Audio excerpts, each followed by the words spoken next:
तो हाथ छोड़ दे भाभी जी का, सब कुछ छोड़ के आ गई तेरे लिए। सारा इंतजाम हो गया? इंतजाम? अरे सब इंतजाम हो गया। हम कहाँ जा रहे हैं?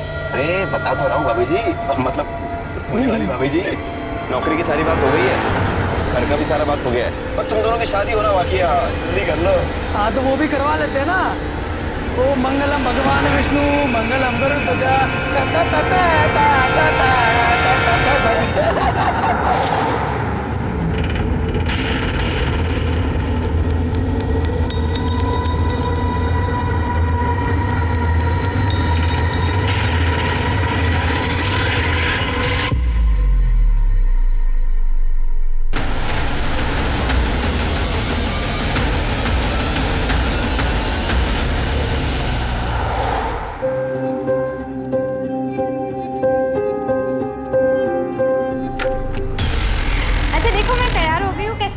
तैयार तो हम भी हैं।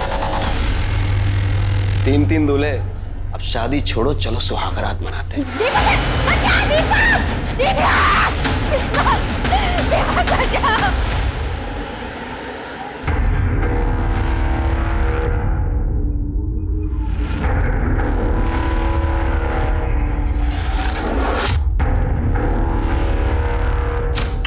हाँ हाँ सब याद है। आ रहे हो ना? अरे हाँ बाबा, आ रहा हूँ मैं। हाँ बस निकल ही रहा हूँ।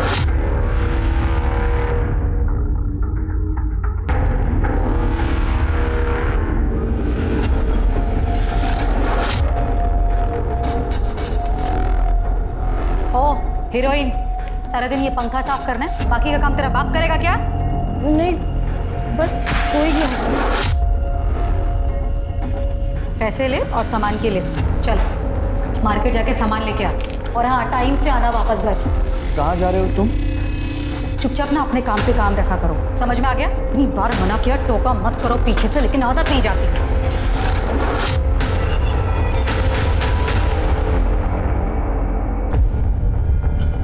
सर मेरा नाम दीपा कुलकर्णी है, मैं एक सोशल वर्कर हूँ। मुझे ये लड़की कल रात को अकेले रोड पर मिली। सर ये बहुत घबराई हुई थी, मदद मांग रही थी, और जब इसने मुझे अपने बारे में बताया तो मुझे लगा कि इसे पुलिस स्टेशन ही ले जाना चाहिए, और इसीलिए आज सुबह होते ही मैं इसे यहाँ ले आई हूँ। अच्छा किया आपने। नाम क्या बेटा तुम्हारा? सब हमारा नाम मोहिनी संथाल है। कहाँ की रहने वाली हो? झारखंड तरवा गांव से है। क्या हुआ तुम्हारे साथ? सब हमारे माँ बाप नहीं है, चाचा के घर रहते हैं। एक दिन चाचा बोले मंडी जाना है, धोखे से किसी आदमी को बेचती है। बस आप ही के पास आ रहा हूँ। ये मैडम जी कौन है? वो तो नहीं मालूम साहब। फिर एक जगह गाड़ी रोके और वो तीनों पेशाब करने के लिए उतर गए, और हमको मालूम नहीं था सब कहाँ जा रहे हैं, बस भागते रहे और शहर पहुंच गए। पर हमको बहुत डर था कि वो हमें पकड़ ना ले। रोड पे हम रोते रहे, फिर ये दीदी आई। तुम बिल्कुल फिक्र मत करो, तुम एकदम सेफ हो। शिरके, मोहिनी को एनजीओ भेजने की तैयारी करो। तृप्ति, इसके चाचा के डिटेल्स, गांव के डिटेल्स सब ले लेना। ये दीदी के साथ जाओ।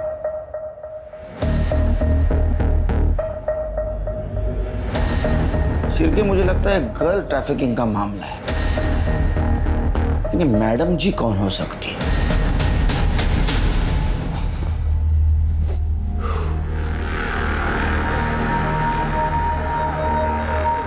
यार वो लड़की आने वाली थी ना, क्या हुआ उसका?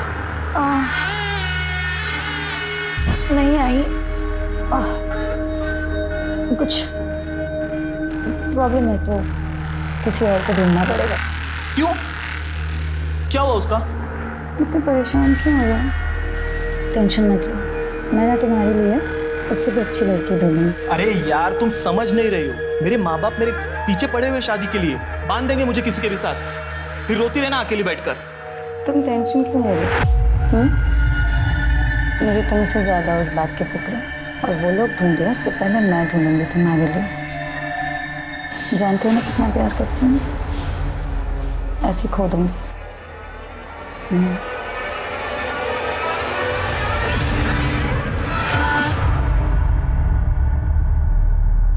साहब 2 दिन हो गए, हमारी बेटी नमिता की कोई खबर नहीं। कहाँ है, किस हाल में है, हमें कुछ पता नहीं। झूठ क्यों बोल रही हो? सच क्यों नहीं बताती सर को कि लड़की भाग गई है तुम्हारी? हमारी लड़की उस लफंगे दीपक के साथ भागी है। तुम्हें पूरा यकीन है ये उसी लड़के के साथ भागी? हाँ सर, पूरा यकीन है उस लड़के के साथ ही भागी है। लड़का 2 दिन से गायब है, अपने घर पे नहीं है। और हमें नहीं पता था सर कि ट्यूशन पढ़ने जा रही है, हमें लगता था, लेकिन उसका तो चक्कर चल रहा था। ये गोल खिला रही है ये पढ़ाई लिखाई के नाम पर। इसकी पढ़ाई लिखाई बंद, अब ये कॉलेज नहीं जाएगी, नहीं जाएगी ये कॉलेज। कोई भी लड़का ढूंढो इसके लिए और शादी करो। इस घर में ज्यादा नहीं देखनी है मुझे ये लड़की। अरे सुनिए तो सही। 17 साल में शादी, पता है ना गैर कानूनी है। हाँ सर, पता है कि गैर कानूनी है, पर गरीब आदमी करे तो करे क्या सर? सब लोग तू कर रहे थे। अब इज्जत जाए, इससे अच्छा तो आदमी जेल चला जाए। बहुत समझाया पर समझ नहीं रही थी। उस लड़के ने हद कर दी सर। एक दिन तो हमारे घर ही आ गया था। शादी का भूत क्यों आया था? अंकल मैं नमिता से प्यार करता हूँ अंकल, उससे शादी करना चाहता हूँ अंकल। तेरी बारात में अर्थी निकालूंगा यहाँ से। पापा अगर उसे कुछ हो गया ना मैं अपनी जान दे दूंगी, आप देख लेना। साहब प्यार से बात करना तो इन्होंने कभी सीखा ही नहीं। इतनी सख्ती दिखाई कि बेटी घर से ही भाग गई। मैं उसे प्यार से समझाऊंगी, बस एक बार ढूंढ दीजिए मेरी बेटी को। देखिए आप घबराइए नहीं, आप दीपक और नमिता की डिटेल्स नोट करवा दीजिए, हम उन्हें जल्द से जल्द ढूंढेंगे। समझे?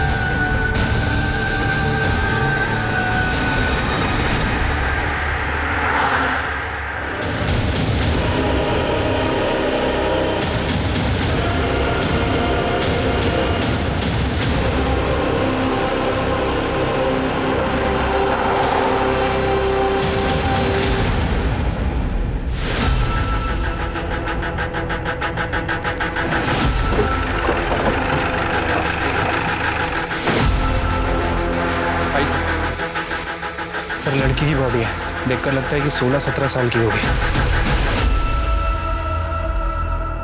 सर जिस तरह से बॉडी की हालत है देखकर लग रहा है कि मर्डर हुए 2-3 दिन हो चुके हैं। यहाँ का कचरा यहाँ पे फेंका जाता है। सर हो सकता है कि जिसने मर्डर किया उसने जानबूझ के बॉडी को यहाँ पे डंप किया।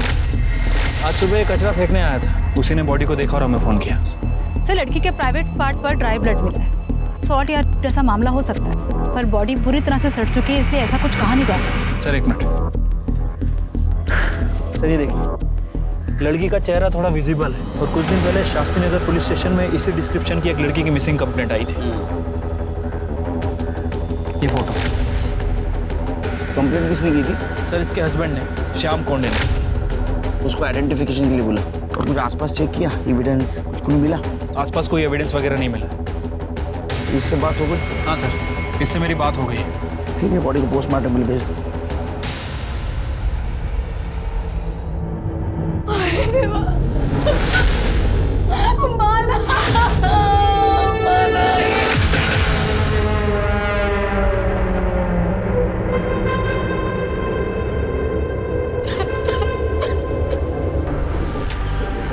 माला मटन शॉप गई थी? नहीं सर, हमारे घर नॉनवेज नहीं बनता।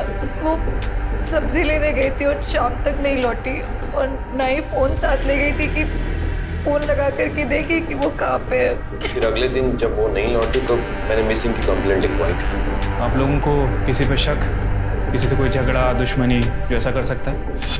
सर हम लोग मिडिल क्लास लोग हैं, हमारी किसी से क्या दुश्मनी होगी। ठीक है, जाओ।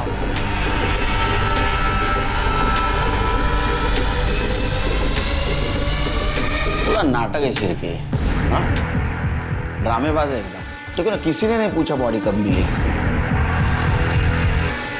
कुछ झोल लग रहा है। एक काम करो, माला की डिटेल्स निकालो और एक कोंडे फैमिली की भी डिटेल्स निकालो।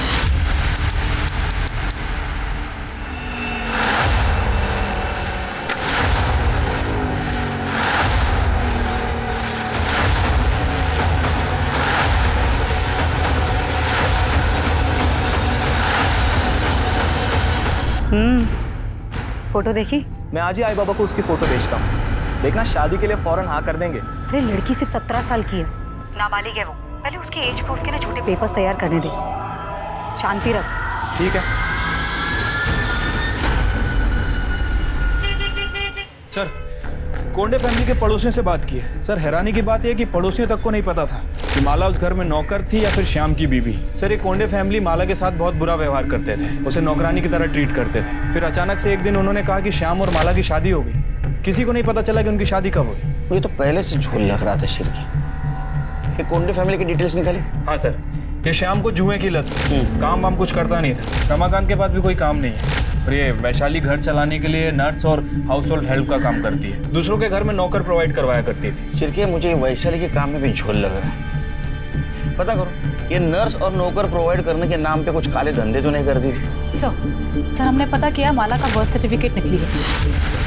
तुम एक काम करो, उड़े ऑफिस से माला के फिंगरप्रिंट और फोटो के बेसिस पे उसके आधार कार्ड के डिटेल्स निकलवाओ। हो सकता है असली डिटेल्स मिले। सर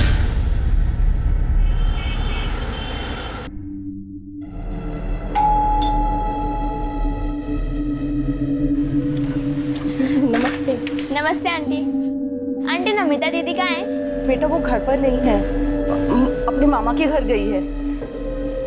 कुछ काम था क्या? हाँ आंटी, मैं क्लास में फर्स्ट रैंक लाई हूँ ना, तो मुझे उनको थैंक यू बोलना था। पर मम्मी वो तो घर पर ही नहीं है। कोई बात नहीं बेटा, तो आंटी को दे दे, आंटी नमिता दीदी को दे देगी। देखिएगा नमिता बहुत अच्छी टीचर बनेगी, उसकी तो जिंदगी सफल हो गई। चलिए हम निकलते हैं।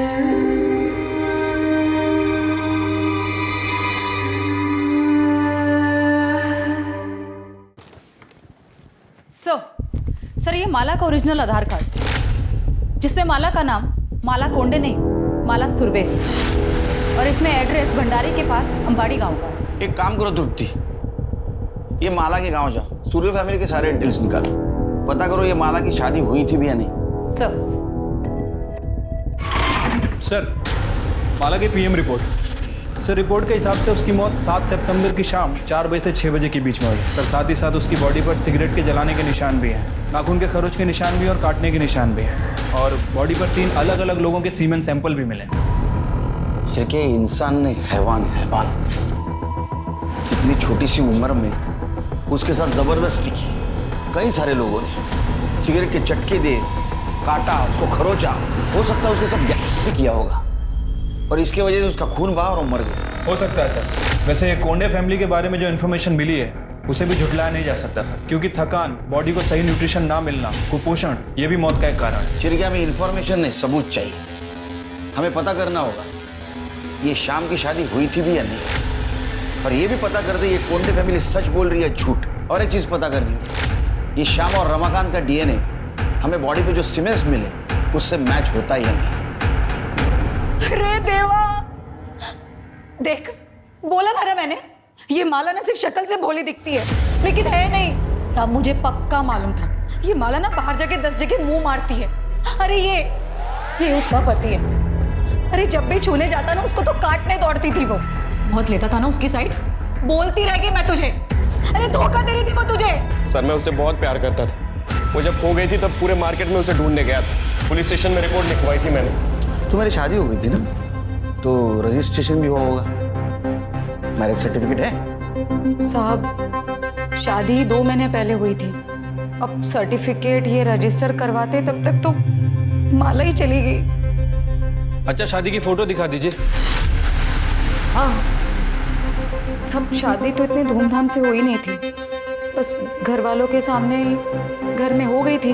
और उसके बाद फोटो भी खींचा था तो फोन से ही खींचा था, और इसके हाथ से फिर गलती से फोन पानी में गिर गया, चालू नहीं हो रहा था, फिर फोन फेंक दिया। बहुत प्रॉब्लम है आपकी लाइफ में, तो आपके पास कुछ प्रूफ नहीं था इसलिए तुम लोगों ने उसका बर्थ सर्टिफिकेट डुप्लीकेट बनवाया। हालांकि उसके आधार कार्ड के ऊपर उसके घर का एड्रेस भंडारा का था। क्या आधार कार्ड? उसके पास आधार कार्ड भी था, लेकिन हम लोगों को तो खाली बर्थ सर्टिफिकेट मालूम है, और वो तो अनाथ है ये पता था। पर वो अनाथ भी हो गई? कहाँ मिली आपको? वो ऑफिस आई थी मेरे।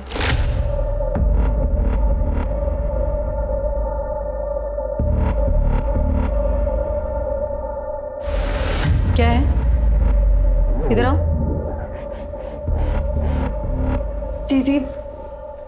मेरा नाम है माला।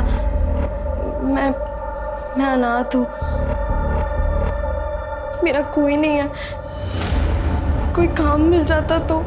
पढ़ी लिखी हो? ज़्यादा पढ़ी लिखी तो नहीं हूँ, पर झाड़ू पोछा कर सकती हूँ। ठीक है, आईडी में कुछ आधार कार्ड वगैरह कुछ है? फिर मैं देखती हूँ। दीदी, आधार कार्ड तो नहीं है, पर हाँ जन्म प्रमाण पत्र है। ठीक है, मैं देख लेती हूँ, कुछ होता है तो मैं बताऊँ।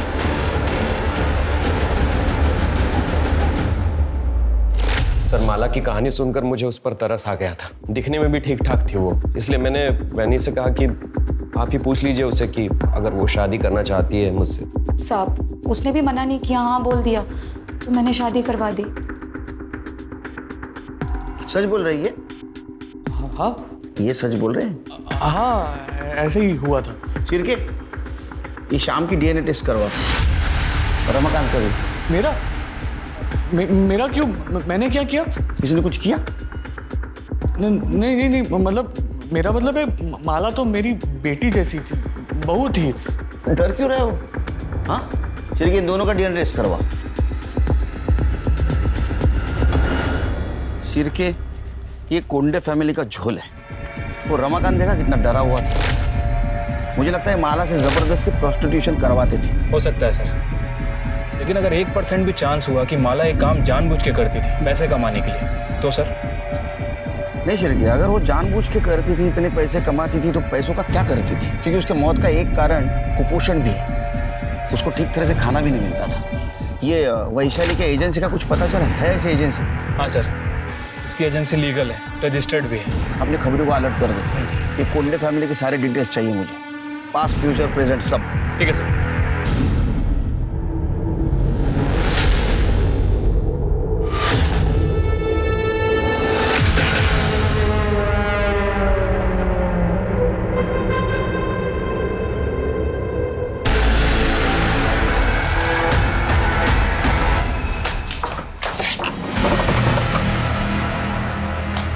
मना किया था ना, बोला था ना दूर रहने के लिए। अरे पर क्यों? मेरी होने वाली बीवी हो यार। मुझे भी पता है कि होने वाली बीवी है तुम्हारी, हुई नहीं है, लेकिन तुम्हें भी अच्छी तरह पता होना चाहिए कि माला की मौत के बाद ना हम कितनी बड़ी मुश्किल में फंस चुके हैं। अरे पुलिस को शक हो गया, दिन रात सवाल कर रही, जीना हराम कर रखा है हमारा, और उसके बाद तुम ये थोड़े टाइम दूर रहो इससे। अरे मेरे माँ बाबा मेरी शादी का सेहरा लेकर खड़े, करा देंगे मेरी शादी किसी के साथ, फिर हमारे बीच जो कुछ भी है ना सब भूल जाना।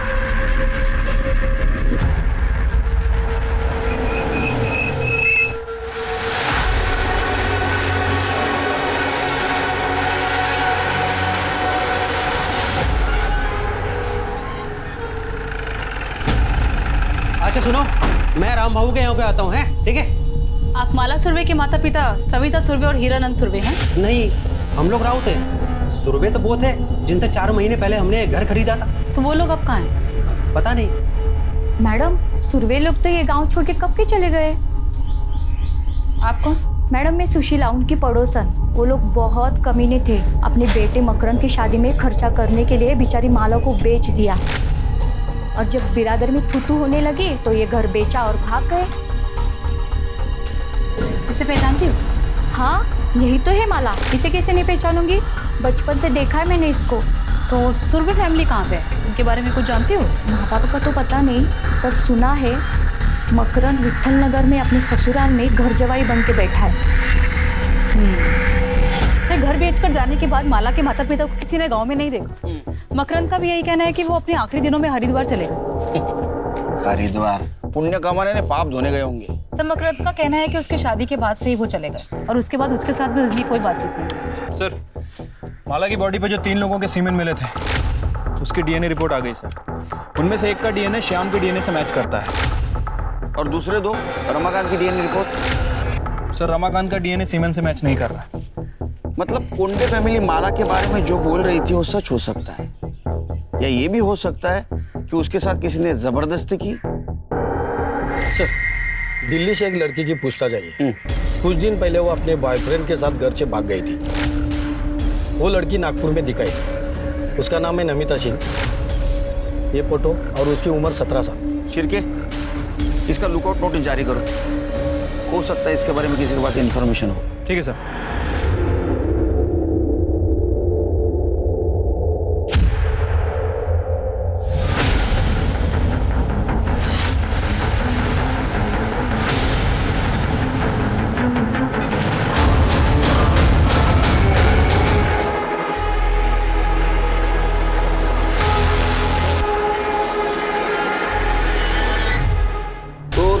चाकू देख के डर के भागा और टेम्पो से टकराया ना? हाँ साहब। उसका चेहरा देखा? किसके हाथ में चाकू था? चेहरा नहीं देखा साहब, वो टोपी पहना था। तेरे जेब में हमें कार्ड मिला, विजिटिंग कार्ड, वैशाली कोंडे। तू कैसे जानता है उसको? ये सच बोल, तेरी हालत देख। मैडम के पास कमीशन के लिए काम करता था साहब। एजेंट था ना। किस चीज का एजेंट था तू? साहब वो मेड और नर्स के लिए लड़की ला कर देता था मैडम जी को। चिर के सुना क्या मैडम जी? तो ये वैशाली मैडम जी, और तू उसको नर्स और मेड के नाम पे जो लड़कियां ला के देता था नाबालिग, हाँ, वो दूसरे धंधे के लिए ना? नहीं साहब, मैं ऐसा कुछ नहीं करता साहब। चिर के ये सब निकालो, इसकी पट्टी विट्टी निकालो, दूसरा हाथ तोड़ और लेके चलो उसको। अरे नहीं, बोलता हूँ साहब, बोलता हूँ। मैं मैडम जी को धंधे के लिए लड़की सप्लाई करता था साहब। पिछले 2 साल से नहीं कर रहे साहब। ये मोहिनी संथाल को भी तू ही लेके जा रहा था ना मैडम जी को बेचने के लिए? हाँ साहब, लेके जाने वाला था साहब, लेकिन वो नागपुर आने से पहले गाड़ी से उतर के भाग गई। और माला? अब माला को भी बेचने के लिए लाया था, लेकिन वो मोहिनी से बहुत पहले आई थी साहब। लेकिन शाम का उसके ऊपर दिल आ गया, तो फिर मैडम जी ने घर काम करने के लिए और शाम को खुश करने के लिए रखी साहब। और तो वो विकास भी साहब बहुत बार जबरदस्ती किया साहब माला के साथ। ये विकास कौन? मैडम जी का पड़ोसी है। मैडम जी का लफड़ा चालू है साहब उसके साथ। कि शाम को कोई और काम धंधा नहीं है क्या? शाम नहीं है मैडम जी, आज विकास है, विकास। उधर आओ। क्या कर रहे थे अंदर? क्या कर रहा था मतलब? तुम्हें मालूम नहीं मैं क्या कर रहा था? बोला है ना मैंने कि इससे अच्छी लड़की मैं इंतजाम करूंगी तुम्हारे लिए। मालो किसने मारा? सब किसी ने नहीं मारा। वो तो उम्र में भी कम थी और कमजोर भी थी साहब। और सब वो उसमें ही मर गई साहब। फिर साहब मैडम जी ने मेरे को बोला कि उसको ठिकाने लगाना है। मैं उसको मटन चौक के तक फेंक दिया साहब। माला के बाद नमिता आ गई साहब। उसको उसके बॉयफ्रेंड ने प्यार के झांसे में घर से भगा के लेके आया था साहब बेचने के लिए। यही थी? हाँ साहब, वो मैडम जी इसको विकास को खुश करने के लिए रखा था, लेकिन इससे पहले विकास खुश करता उसने देखा कि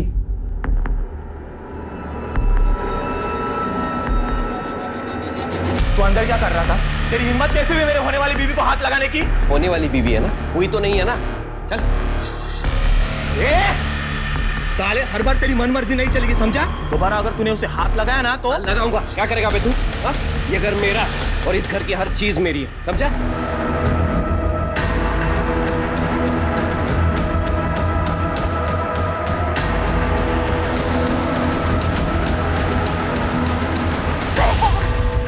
भैया प्लीज बचा लो भैया।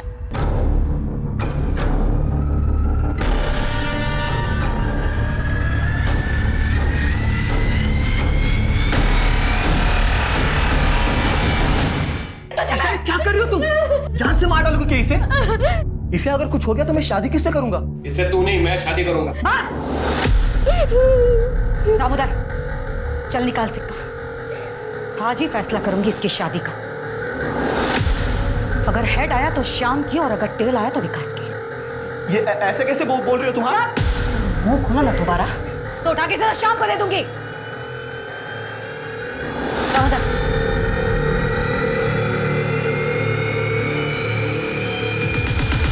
मैं जीत गया। हेड आया तो मैं क्या करूं इसमें? मुझे क्यों देख रहे हो ऐसे? ठीक है ना, कोई बात नहीं, मैं ना दूसरी कोई लड़की मैं अरेंज कर चुप कर। ये मेरी है, ये मेरी ही रहेगी। इस साले की मैं कभी नहीं होने दूंगा। चल। तुम लड़कियों को समझते क्या हो? हाँ? चल के जल्दी चलो, इससे पहले कि विकास नमिता को नुकसान पहुंचाए हम वहां पहुंचेंगे। सर,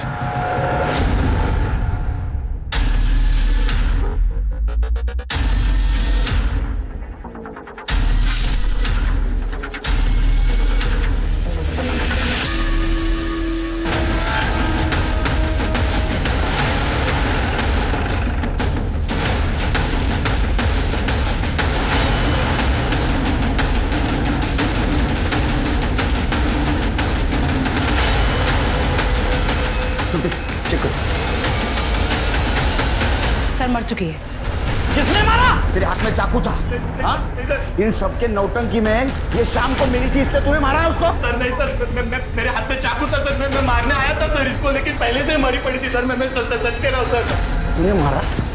चले पहले तू मजा ले चुका था उसके साथ, तेरे को डर था ये वैशाली इसको विकास को दे देगी, इसलिए तूने मारा ना? नहीं नहीं सर, वही नहीं, ऐसा नहीं कर सकती सर। सर ये शाम सही कह रहे, लड़की है, कोई खिलौना थोड़ी। मैडम जी तेरा खेल खत्म हो गया, समझा? सर ये देखिए टूटा हुआ नाखून मिला है। चेक कर। इसका मतलब तुम दोनों के अलावा इस रूम में तीसरी औरत थी। कौन थी? सच्ची कह रही हूँ, मुझे नहीं पता सर। हमने किसी औरत को नहीं देखा सर। चिरके बॉडी को पोस्टमार्टम के लिए भेज दो और ये नाखून डीएनए एनालिसिस को भेज दो और इसके सब मैच करवा के दो। उनको जेल में लेके जाओ, ऐसा मारो ना बिना हेड टेल किए, सब सच बोलेंगे। चल लेके जाएंगे। मैंने मर्डर नहीं किया, सच कह रही हूँ मैं। लोगों के घर नर्स और मेड भेज भेज कर उतने पैसे नहीं कमाती थी जिससे घर चले, और ऊपर से क्लाइंट और लड़कियों का पुलिस वेरिफिकेशन का झंझट अलग, और इसमें लड़कियों को बेचती थी तो लाखों रुपए मिलते थे। सर मेरी मजबूरी थी ये करना, क्योंकि मुझे मालूम था कि मेरा पति रमाकांत एक नंबर का निकम्मा है और घर मुझको ही चलाना। नौकरी चले जाने के बाद जो बची कुछ हिम्मत थी वो भी चली गई। विकास और उसके बारे में मुझे पहले से ही पता था, लेकिन मैं कुछ बोल नहीं सकता था। क्या बोलता सर मैं? और औरत अगर सामने से आएगी तो कौन छोड़ता है? पर सर वो मुझसे उम्र में बड़ी थी, इसलिए घर वालों और सोसाइटी को दिखाने के लिए अपनी उम्र की लड़की से शादी करना मेरी मजबूरी थी। इसलिए वैशाली नमिता को मेरे लिए ढूंढ लाई थी। लेकिन जब मैंने पहली बार नमिता को देखा तो मेरा उस पर दिल आ गया सर, लेकिन उस साले शाम ने सब गड़बड़ कर दी। सर विकास को पता था कि माला मेरी है, फिर वो उससे मजे ले रहा था, और जब मैंने नमिता को हाथ लगाया तो मारने मरने पर उतर आया। वो कह रहा था कि वो मेरी होने वाली बीवी है, शादी करूंगा मैं उससे, जैसे कि उसको पता ही नहीं था कि शादी का सिर्फ नाम है। वो शरीफ बनने की कोशिश करता रहते, हमको सब पता है। उन जानवरों में से तू भी एक था ना? नहीं नहीं नहीं नहीं नहीं सर, सच में मैंने कुछ नहीं किया। मैं कसम खाकर कह रहा हूँ, मैंने कुछ नहीं किया। वैशाली तो जिन लड़कियों को लेकर आती थी उन लड़कियों पर मुझे तरस आता था। शुरू में थोड़ा बुरा लगता था, लेकिन इतना पैसा कमाने लग गई कि हर लड़की देखकर मुझे वो खरीदने और बेचने का सामान ही नजर आती थी। नमिता को किसने बेचा? उसके बॉयफ्रेंड दीपक ने? मुझे नहीं मालूम किसने बेचा, लेकिन सर माला की बॉडी पर बाकी जिन दो आदमियों के सीमेंट मिले थे उनका डीएनए विकास और दामोदर से मैच करता है। वो तो होना ही था शिरकी, क्योंकि दोनों ने कन्फेस भी कर लिया था ना, माला के साथ उन्होंने किया है। सर हॉस्पिटल से फोन आया था, कल रात दामोदर की हॉस्पिटल में मौत हो गई। शिरकी दामोदर का जिस जगह एक्सीडेंट हुआ वहाँ सीसीटीवी के देखो। ठीक है सर। सर एक और बात, नमिता की बॉडी के पास जो नाखून मिला है, डीएनए रिपोर्ट से पता चला है कि वो नाखून किसी औरत का नहीं बल्कि वो आदमी का है। हो सकता है सर, बहुत सारे आदमी लोग अपनी छोटी उंगली का नाखून बढ़ा के रखते हैं, उसमें नेल पेंट वगैरह लगाते हैं। इसका मतलब शिरके उस कमरे में श्याम और विकास के अलावा तीसरा आदमी भी था जिसने नमिता का मर्डर किया। शिरके एक काम करो, ये कोंडे हाउस के आसपास जितने भी मोबाइल टावर्स हैं वहां से पता करो कि उस एरिया में उस वक्त कितने मोबाइल एक्टिव थे, और ये दामोदर का जिस बार के बाहर एक्सीडेंट हुआ वहां का भी मोबाइल डाटा रिकवर करवा। सर हमने कोंडे हाउस दोबारा सर्च किया, जिस कमरे में नमिता की लाश मिली थी उस कमरे के बाहर ये ब्रेसलेट मिला।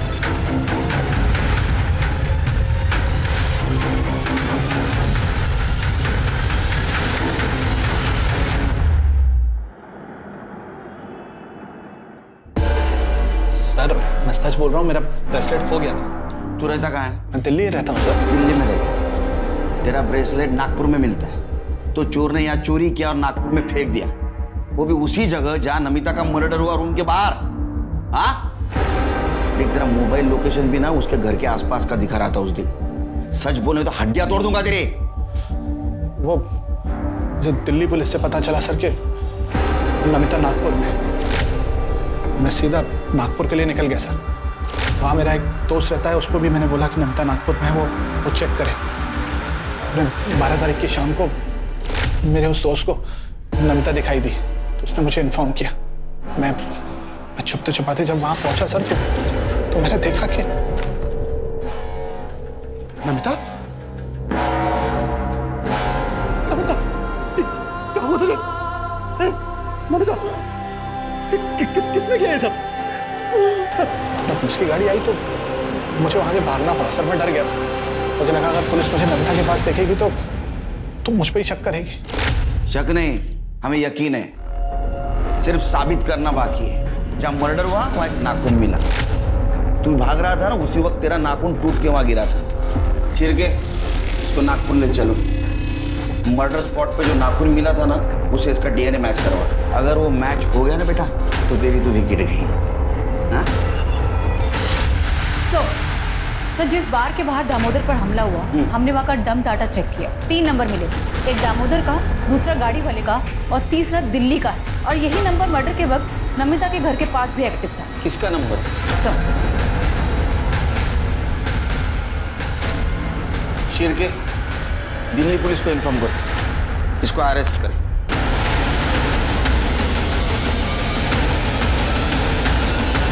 नमिता को बेच के तेरा मन नहीं भरा तो उसको मारने पहुंचा और मार भी दिया।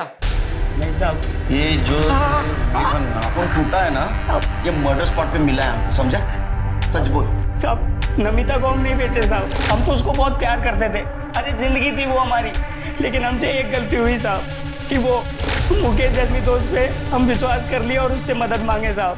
जिस दिन हमारी शादी थी साहब, दूल्हे राजा को पटरी पर फेंक किया, इसके बाद दुल्हन के साथ सुहागरात मनाते। साहब वो तो आखिरी वक्त पे एक आदमी ने हमको बचा लिया, और जब हम वापस नमिता को ढूंढने के लिए उस जगह पे पहुंचे तो नमिता कहाँ है बोल। जब हम नागपुर पहुंचे और दामोदर को फोन किया तो पहले वो हमारा फोन नहीं उठाया, लेकिन बाद में वो हमारा फोन उठाया साहब, और हम उसको झांसा दिए कि हमें लड़की चाहिए। वो बोला लड़की है, फलाना बार में पहुंच जाओ। हम साहब वहाँ पहुँच गए, लेकिन वहाँ देखा तो बहुत सारे लोग थे साहब, लेकिन हमको मुकेश उसका हुलिया बताया था, हम उसको पहचान गए। और जैसे हम चाकू निकाल के उसके गर्दन पे रखे और नमिता के बारे में पूछे, सब वो कुछ बिना बोले ही भागने लग गया वहाँ से और जाके एक गाड़ी से टकरा गया साहब। हम फिर गए उसके पास और चाकू दिखा के फिर नमिता के बारे में पूछे। वो बताया साहब कि नमिता कहाँ है, किस कमरे में, और उस कमरे की चाबी उसके जेब में थी। हम उस जेब से उसकी चाबी निकाल ली और उसका फ़ोन भी निकाल लिए, और हम जैसे ही नमिता के पास पहुँचे, नमिता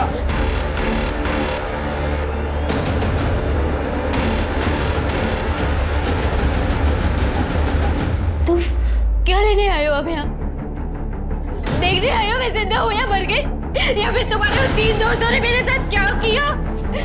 मुझे पापा टीके दे दे। तुम एक नंबर के घटिया आदमी हो। तुम मुझे क्या, तुम अपनी माँ बहन किसी को भी भेज सकते हो, पता है तुम्हें? अरे नहीं बेचा मैंने तुम्हें यार, नहीं बेचा है। तुमने सिर्फ मुझे नहीं, मेरे जैसे पता नहीं कितनी मासूम लड़कियों को बेचा होगा। तुम्हें और तुम्हारे उन 4 दोस्तों को मैं छोड़ूंगी नहीं, मैं मार दूंगी तुम्हें। नमिता, और कब पता नहीं गुस्से में हम उसको चाकू मार दिए साहब।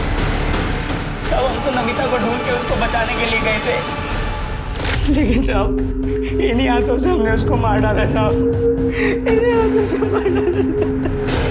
चल अब नागपुर जेल में संतरा खिलाता हूँ तेरे को। साहब